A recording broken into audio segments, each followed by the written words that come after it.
Delhi NCR में बदलते मौसम के साथ इन दिनों आई फ्लू के जो मामले हैं वो तेजी के साथ बढ़ रहे हैं और जिसके कारण लोग काफ़ी ज़्यादा परेशान हैं। हमारे साथ इस वक्त बातचीत करने के लिए मौजूद है डॉक्टर ए के जैन, जो कि फॉर्मर ईएसआई हॉस्पिटल के मेडिकल सुपरिटेंडेंट हैं और एचओडी भी रहे हैं, आइज स्पेशलिस्ट भी, आई सर्जन भी हैं। डॉक्टर साहब, जिस तरीके से आइज के आई फ्लू के मामले बढ़ रहे हैं, सबसे पहले हम समझना चाहेंगे कि क्या है ये पूरा जिसके कारण ये आई फ्लू के मामले अचानक से इस वक्त बढ़ने लगे।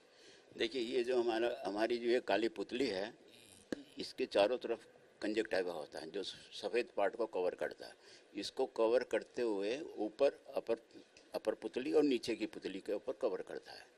इसकी जब इन्फेक्शन होती है उसको हम कंजक्टिवाइटिस कहते हैं। ये क्या है, कंजक्टिवाइटिस इन दिनों ह्यूमिडिटी होने के कारण बरसात में आप देखेंगे जिन जिन एरिया में बरसात ज़्यादा हो रही है, ये वायरस ज़्यादा पनपता है और एक्टिव हो जाता है, स्ट्रॉन्ग हो जाता है और इस एरिया को हमारी बॉडी के इसको अफेक्ट करता है। और इस अफेक्ट के कारण ये हमारी आँखों के अंदर अफेक्ट करता है, असर डालता है और जो विद इन 15 से 20 घंटे के अंदर ये अपना रूप दिखाता है। अंदर स्टार्टिंग में दर्द होता है, पानी आने लगता है, ऊपर नीचे की पलकें सोलन हो जाती है और आदमी पेनफुल होकर देखता है कि ये क्या हो गया, आंखें लाल हो जाती है। दूसरा सवाल ये भी है कि कितने मरीज रोजाना इन दिनों आपके अस्पताल के अंदर आ रहे हैं, सब कुछ लोग इलाज के लिए? हमारे यहाँ मेडिकल डायग्नोस्टिक सेंटर में है। यहाँ पर सुबह के टाइम बहुत मरीज आते हैं, 10 तकरीबन 15 मरीज से 20 तक आते हैं। शाम को 10 से 12 आते हैं। तो मैं समझता हूँ कि इन दिनों जो परसेंटेज है 20 से 30% इस फ्लू के कारण हमारी इसकी बढ़ोतरी हो गई है। और इसका सबसे बड़ा कारण जो है ये है ह्यूमिडिटी, मैंने जैसे आपको बताया, बरसात। और आँखों का हमारा जो इम्यूनिटी सिस्टम है डाउन हो जाता है बिकॉज ऑफ वेदर चेंजेस। और ये वायरस ये अटैक करता है। ये वायरस की कौन सी स्ट्रेन है, ये इस पर अभी हमारी रिसर्च चल रही है। जब हमें इस स्ट्रेन का पता लग जाएगा तो ट्रीटमेंट ये हमारा जो 5-6 दिन का है ये इफ़ेक्टिव हो जाएगा, 1-2 दिन में ठीक हो जाएगा। एज ग्रुप की बात करें तो किस एज ग्रुप में ज़्यादातर इस वक्त जो है वो हो रहा है? और सवाल ये भी है कि लोग बाग डरते हैं कि आई फ्लू हो गया है तो आप गॉगल्स लगा लीजिए, इससे बचा जा सकता है। क्या ये सही उपाय है, गॉगल्स लगा करके दूसरे से नहीं फैलता? देखिए, जहाँ तक एज ग्रुप का सवाल है, ये बच्चों से लेकर बड़ों तक, बूढ़ों तक सबको फैलता है। बच्चों में ये ज़्यादा पाया जाता है क्योंकि बच्चों की जो हाइजीनिक कंडीशन है, स्कूल में जाते हैं, बैठकर खाना इकट्ठा खाते हैं, एक दूसरे को फैलता है। घर में आने के बाद हाइजीनिक कंडीशन उनकी प्रॉपर नहीं रहती है, बच्चों में ज़्यादा पाया गया है। नंबर 2, आपने पूछा गॉगल्स लगाने के बाद या एक दूसरे को देखने से, ये एक दूसरे को देखने से नहीं फैलता। गॉगल्स हम इसलिए लगाते हैं, इसके जो कीटाणु होते हैं, जो आँखों में से पानी आता है, हम उसको हाथों से पूछते हैं। अक्सर इतना टाइम नहीं मिलता कि हम हैंकी रखें और उस जो पानी के अंदर हमारे कीटाणु होते हैं वो कीटाणु हमारे हाथों पे लग जाते हैं। जब आप मुझसे हाथ मिलाएंगे तो वो कीटाणु मैं आपको दे दूंगा।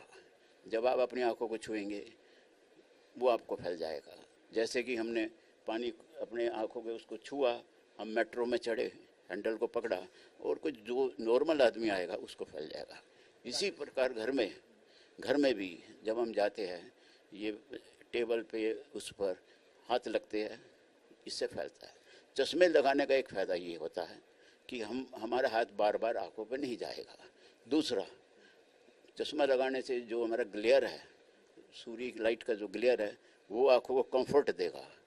तीसरा, जो कि आप भी कहेंगे, सामने वाले के लिए सिग्नल है कि भाई इसको फ्लू हो रहा है, दूर से इनको नमस्ते कीजिए। एक आखिरी सवाल, बचाव कैसे किया जाए और क्या सावधानी बरतनी चाहिए, किस तरह का मेडिकेशन जो है उस पर लेना चाहिए? इसके बचाव के जो कारण मैंने आपको बताए, इन्फेक्टेड लोगों को भीड़ वाले एरिया में नहीं जाना चाहिए, बार बार हाथों को धोना चाहिए, जैसे कि हम कोरोना के टाइम में करते थे, सैनिटाइज़र यूज़ करते थे, उससे हमने आँखों धोना चाहिए। दूसरा, और जब स्विमिंग पूल वगैरह में हमें नहीं जाना चाहिए जब तक हमारी आँखें इन्फेक्टेड है। जो बच्चे हमारे इन्फेक्टेड है उस पीरियड तक हमें इनको स्कूल में नहीं भेजना चाहिए। घर वालों को सावधानी बरतनी चाहिए, टॉवल, साबुन, इवन पिलो, और हो सके तो अलग बेड पर सोए। ये बहुत इम्पोर्टेंट सावधानी है। और मेडिसिन की अगर बात करें, जहाँ तक मेडिसिन की बात करेंगे, सबसे पहले मैं आपसे ये कहना चाहूँगा कि हमारा जो अधिकतर लोग हैं वो आई स्पेशलिस्ट पे नहीं जा सकते किसी कारण, आर्थिक कारण समझ लीजिए, कुछ भी समझ लीजिए, तो वो जो है केमिस्ट के पास जाते हैं और दवाई ले आते हैं। मेरी उन केमिस्ट से भी अनुरोध है, स्टीरॉयड इसमें बिल्कुल इस्तेमाल ना करें। इसमें प्योर जो है आई एंटीबायोटिक आई ड्रॉप अच्छी कंपनी का, और आई एंटीबायोटिक आई ऑइंटमेंट अच्छी कंपनी का। जो आई ड्रॉप है दिन में हम 4-4 घंटे में डालें आंखें धोकर, और आई ऑइंटमेंट चावल के दाने जितनी सोते वक्त आंखों में डालें। ये सबसे बड़ी चीज़ है। दूसरा, अगर हमें लग रहा है 3-4 दिन, ये अक्सर 5 से 6 दिन लेता है, अगर उसके बाद भी ये ठीक नहीं हो पा रहा है तो आँखों में से म्यूकॉइड अगर डिस्चार्ज आने लगता है वाइट कलर का और आंखें सूज रही है, तो फिर हमें आँखों के डॉक्टर को दिखाना पड़ेगा। बहुत बहुत शुक्रिया बातचीत करने के लिए डॉक्टर ए के जैन साहब, जिनका साफ तौर पर कहना है कि सावधानी बरतने की खास ज़रूरत है। हाथों को बार बार धोएं, अपने हाथों को दूसरों के साथ ना मिलाएं, जिसके कारण इस फ्लू को बढ़ने से रोका जा सकता है। और इसके अलावा स्टेरॉइड्स का इस्तेमाल कम से कम करें, ये आपकी आंखें खराब कर सकता है, और डॉक्टर से प्रिस्क्राइब करने के बाद ही मेडिसिन लें।